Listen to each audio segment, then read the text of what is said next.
Big developers have dropped the ball. Instead of using their massive resources to focus on creating immersive worlds and emergent gameplay, they blow it on uncanny valley graphics and predatory cash shops. This doesn't mean that gamers who crave something with a little more depth than the average head clicker are all out of options though. Indie games are having a renaissance right now, especially when it comes to immersive sims, the elusive genre that defies description but usually includes such things as clapping bad guys from the shadows, chucking random barrels around, and finding creative solutions to dangerous problems. We've got a bunch of fresh announcements to look forward to, recent releases to check out, and even a shiny new remaster of an old celebrated classic. And as always, the biggest thanks goes out to our brave supporters sitting at the heroes table over on Patreon. But for now, let's break into this latest batch of box stackers. Because small developers are out there to prove that immersive sims are not dead.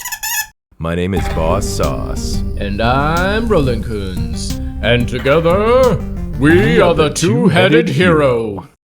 Take a grimy Y2K aesthetic of mask-wearing psychos, moody ambience, excessive amounts of blood, and flip phones. Sprinkle in some decrepit warehouses and abandoned farms that would feel right at home in any Saw movie. Hell, even the voice on the phone here sounds quite a bit like that all-too-familiar puppet. Hello, Exit. If it feels like something's been implanted at the base of your skull, that's because there has. It's a small explosive device, one that I can detonate at any time. It's in your best interest to listen to me. Then top everything off with some lethal Hotline Miami-style ultra-violence. PIGFACE cuts itself on its own edge, and that's why I love it. You start out as a mercenary of questionable origin and wake up in an abandoned warehouse with a bomb in your head. From here on out, it's your job to prove yourself against hordes of smiley-faced thugs as you navigate through this gauntlet like some kind of nightmarish job interview. Gaining freedom means the opportunity to spend some cash and tune up your arsenal with guns, accessories, and different masks, all which have their own effects. But all this leads into the real meat of the game, the tense moment-to-moment exploration as you slink through the dirt and the darkness, hoping to pop that guard's head at just the right moment in his patrol. And of course, the absolute chaos that explodes after a near miss, where every guard within a city block descends on your little hidey corner as you frantically try to reload in time, jamming questionable syringes into your guts to heal up before the next suspicious goon rounds the corner. The demo gives you a solid 30 minutes of maniac blasting action and lets you replay the farm mission over and over with any new toys that you unlock. So yeah, PIGFACE is awesome, at least so far. Any game where you can whip a claw hammer into a bad guy's groin wins extra points in my book, and I think the solo dev, Tito Loves You, might just have something special on their hands.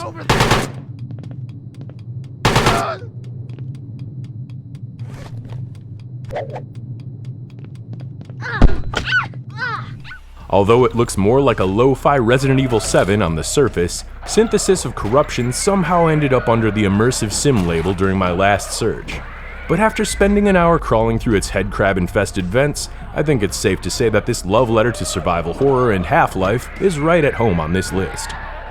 Something goes terribly wrong in a secret underground facility, and there's no Gordon Freeman to bail everyone out this time, so it's up to Ned Ace, a lowly research assistant, to figure out how to avert disaster and get to the surface alive. Of course, cuddly little alien crabs have decided that the human face is the ideal home, so you'll be swinging a fire axe and blasting a Glock at many of your former coworkers along the way. The action feels weighty and methodical even though the combat is simple, and the level designs will put your powers of observation to the test. You do have a prototype implant that can point you in the general direction of the next objective, but most of the time you'll need to poke around in corners and carefully search under the furniture in order to find the necessary items to progress. Synthesis of Corruption wraps this retro experience in equally retro sound design and low poly graphics, and the result just feels sort of cozy. Look at these adorable character models. Little details like the carefully placed brown bananas in the toilets and the unreadable notes really hit me in the inner 90s kid. If you're looking for a creepy basement crawl with some immersive elements, keep an eyeball on this one. What started out as a dark Messiah of Might and Magic in-joke has taken on a chunky, pixelated life all its own within the Adventures of Sir Kicksalot. Yes, it might have all the visual fidelity of Minecraft, but Kicksalot probably has the deepest gameplay out of any title on this entire list. Strap on the blocky boots of the title character as he stomps, burns, and bludgeons all the bandits and barbarians in his path in order to rescue a kidnapped princess. Sounds pretty standard as far as fantasy storylines go, right? But this game turns the tired old save the damsel trope right on its head. When you finally find the princess at the end of the first level, she betrays you and Gladiator kicks you right into the ocean. Turns out she was working with the bandits all along and kidnapped herself in order to fund her evil plan for conquest. So it's up to trusty old Sir Kicksalot to put a stop to it. Kicksalot places a huge, dangerous toolbox at the player's feet and lets them loose on the world. Levels are expansive and full of dangerous hazards, which become even more weapons in your arsenal. Opportunities are everywhere. Boot a bad guy into the ocean and watch them flail around hilariously as they sink. Start furniture fires. Perform some forceful redecorating. Shove an outlaw into a wall of spikes and take some psychic damage as you read the heartbreaking letter he was about to send to his wife and kids. Close combat is surprisingly deep and challenging. There's directional attacks and parries, Dark Souls dodge rolls, and really silly dismemberments that can have your opponents hopping around on one leg while they bleed out. Gotta love a game that lets you surprise attack that wizard by chucking a sword at his head. Prefer to go quiet instead? There's a fleshed out stealth system with an entire skill tree dedicated for learning backstabs and critical hits. Want to be a wizard? The magic system gives you so many options, including different effects depending on how your spell is cast. Or you can do what I do, Viking toss a sea bass at the bad dudes to get the upper hand. It's the ultimate surprise technique. Honestly, Sir Kicksalot has just too many discoveries to list in a video like this, and I had a great time messing around in the demo. If you enjoy games with a sense of humor and very few guardrails on the player experience, and don't mind some lo-fi visuals, this is definitely one to keep in your wishlist.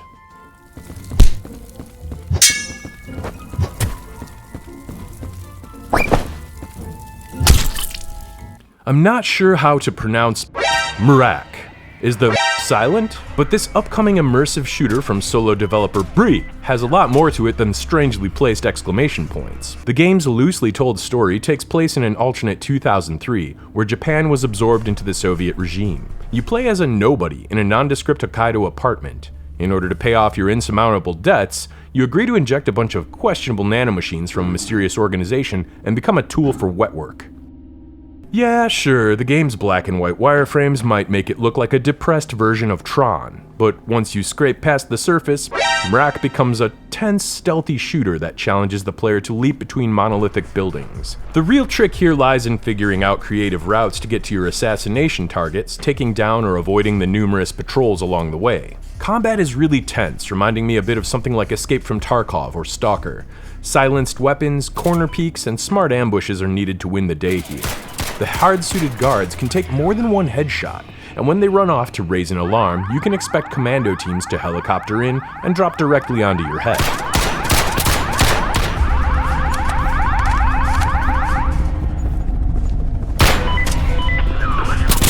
But much of the genius here lies in the immersive design elements. There's no maps or markers to point you in the right direction. Instead, you have to rely on photo-bashed handouts and typewritten dossiers to identify your targets. This knockoff BlackBerry serves as your info screen as well as a point of communication with handlers. Navigating requires looking up at the blazing signs on buildings to figure out a vague idea of where you're supposed to be going. And there's multiple routes to your objective that place mild puzzles or platforming challenges in your path. The Soviet-flavored weapons and gear are analogs of real-world counterparts. Your inventory is a neat little backpack with limited slots for weapons, ammo, and the cheap Russian beer that keeps your health up. And I'm absolutely a sucker for this kind of diegetic design. Overall, the action in mrak feels tight and tactical, the platforming is tense, and the presentation is unmistakable. This game absolutely drips with style, and if you're looking for another ImSim that embraces edgy Y2K vibes while providing a wildly different visual flavor, well, look no further. 2021's Cruelty Squad had a wider influence than many would care to admit, and since then we've seen a growing number of brightly colored psychedelic nightmares parading around. Deeper Still falls firmly into this fold, but adds a few more immersive options that give it an identity all of its own. From the brief gameplay clips that we have available, we can see more of a running and gunning take on the ImSim genre as the protagonist blasts through masses of identical suit guys with a belt-fed machine gun. When your guns run dry, you get to reload by playing some kind of Dance Dance Revolution game with the mouse buttons. A ton of features are working their way into deeper still. There's a huge variety of traversal powers like wall running, mega jumps, and jetpacks, as well as unique tactical options for stealth and combat like passive bullet time, complete silence, super-powered headbutts, and the ability to see through doors. I guess there's also an exploding robot dog? Puppy, no! I wish I could go deeper into deeper still, but the game's not yet ready for a playable alpha at this time. It definitely deserves a deeper look in the future.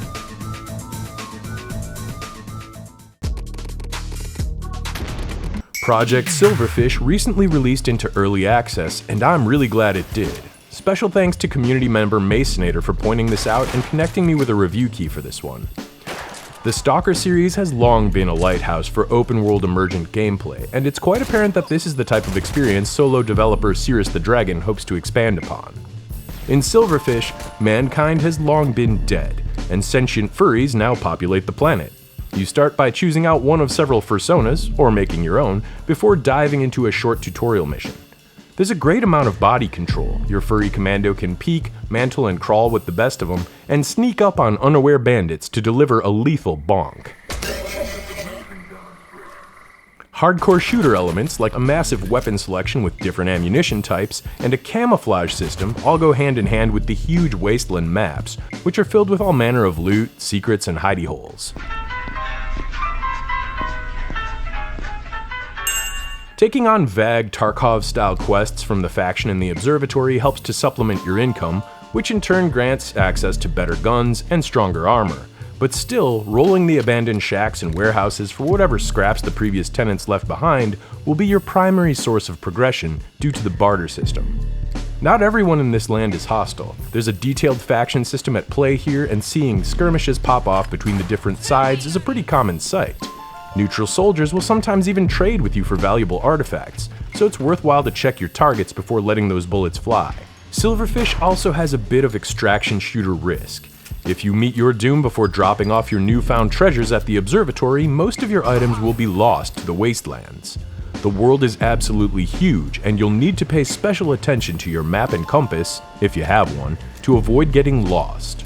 Or worse, getting caught outdoors after dark, when wicked creatures roam free and the deadly environmental anomalies are even harder to see. Yep, in another nod to the Stalker games, this huge open world is full of sneaky supernatural traps that can kill you in an instant. And as the sun begins to set, all manner of horrific monsters begin waking up to search for their next furry-shaped meal.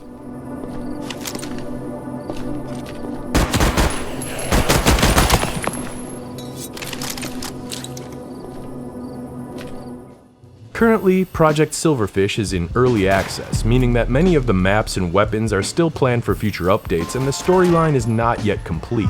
But still, if you need another ambitious open-world simulation with a mind-boggling amount of player choice, this is one that should definitely make it onto your wish list.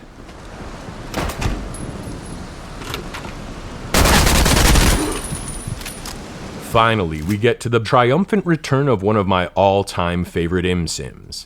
From the emergent RPG-based systems to its chilly cyberpunk storyline to the return of its unforgettable AI antagonist, System Shock 2 is clearly one of the most influential releases of the 1990s. Every developer on this list owes at least a little bit of credit to this tense and cerebral hallway crawl.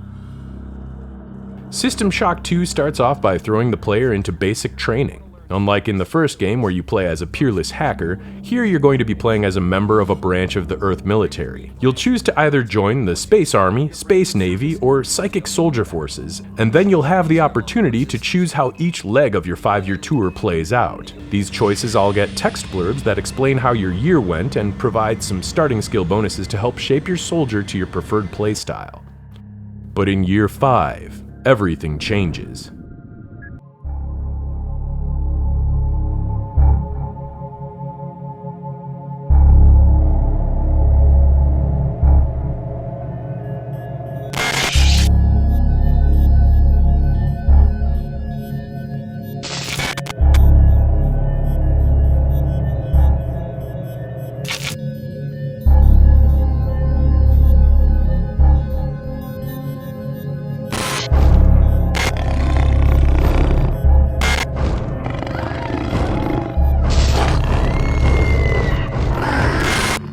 Reinitializing memory strings. Restoring patient memory. You get assigned to the Von Braun, a huge research ship built by the monolithic Trioptimum Corporation and the first vessel capable of faster-than-light travel. But something wakes you up early from cryosleep. Many of the ship's systems have been damaged or taken offline, and dangerous radiation leaks have started seeping into some of the maintenance corridors. The onboard ship computer, Xerxes, has been corrupted by some unknown force. And worst of all, these darkened hallways are filled with the remains of the crew, who have been reduced into creepy worm-headed zombies that roam the hallways begging for death. So what to do? Guess it's time to figure out where everything went wrong and find a way to escape the Von Braun, hopefully with your head still worm-free. Which will get the elevator up and running again. But you can't use the elevator to get down there. Wait. System Shock 2 is a complex game. Most weapons require proper training and maintenance to use and have multiple ammunition types, as well as multiple firing modes. Character stats influence more than just combat. They govern everything you can do, including how successful you are at hacking, how quickly you move, how much you can carry, and so on. You'll find alien organs and artifacts that require both a skilled researcher and special chemical elements in order to discover their secrets. And even after all these years, it feels cozy playing minigames on the Game Pig while you wait for your research to finish. Hunting down special cybernetic upgrade stations makes huge changes to how your character functions, from simple bonuses like extra bag space to big game changers like massive melee damage bonuses or enhanced auto maps that show enemy positions. And that's without even touching on the huge number of powerful psychic abilities that allow you to pull items from across the room, fire icy blasts, regenerate your body, and freeze robots in their tracks, to name just a few. Is this a perfect remaster? Not quite. Although Night Dive has worked a lot of miracles with their in-house Kex engine, and the controller support is a welcome addition, this version of the game still has a few glitches and puzzling omissions, especially when it comes to graphics settings and the highly anticipated co-op mode. Oh, there we go. I'm here now. Hey, we did it. Hello. Yeah, what's You're up? so tall. What's up? Why are you so tall? You're tall also. Are you very tall? I feel like my head is inside of my torso. Because you also look really tall. Yeah. That makes sense then. Yeah, it's a little weird. Oh, hey, shit's blown up. Oh no, what do we do? What do we do? I don't see There's a anything dead to guy check here. out. Oh, dead guy with a wrench. You want the wrench or can I wrench? You can have it if you want. Uh-oh, I got booted Oops. to main menu. What happened? Oh, what? What the fuck? Uh-oh. Oh, things are It's okay. exploding. Oh, things are exploding. Everything's fine. I got booted as soon as I looked at that dead body. I also got booted. Yeah, there we go. Maybe we go up there? Yeah. Well, we do have to go up there, but we gotta break this thing, and that means we need the wrench. But every time I touch that dead body, oh, it booted me again. God damn it. Okay. Alright. System Shock 2 is a horror game at heart, and it probably should be experienced alone for the first time. But the fact that we couldn't get this working to relive the excitement of facing down the Von Braun's challenges in a squad was pretty disappointing. If anybody has some tips on getting this to work, we'd love to hear it. Overall though, Night Dive Studios can count this as one more success in their ever-growing pile of retrofitted games. Even with the bugs and issues, I was instantly hooked. After 1 hour in, I was doing the wrench dance with mutants and dodging away from turret fire like it was the turn of the millennium all over again. So for the time being, it's pretty safe to say that the Night Dive remaster is probably the best and easiest way to experience System Shock 2 on a modern PC.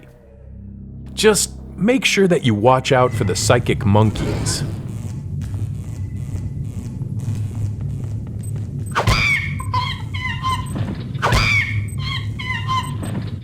After the disappointment of System Shock 2's co-op, we decided to go for a little bonus round and finally had a couple hours to check out the recent update of MOSA LINA. Now, this is not traditionally what you would call an ImSim. It's more like a little bite-sized appetizer meant to be enjoyed in short sessions.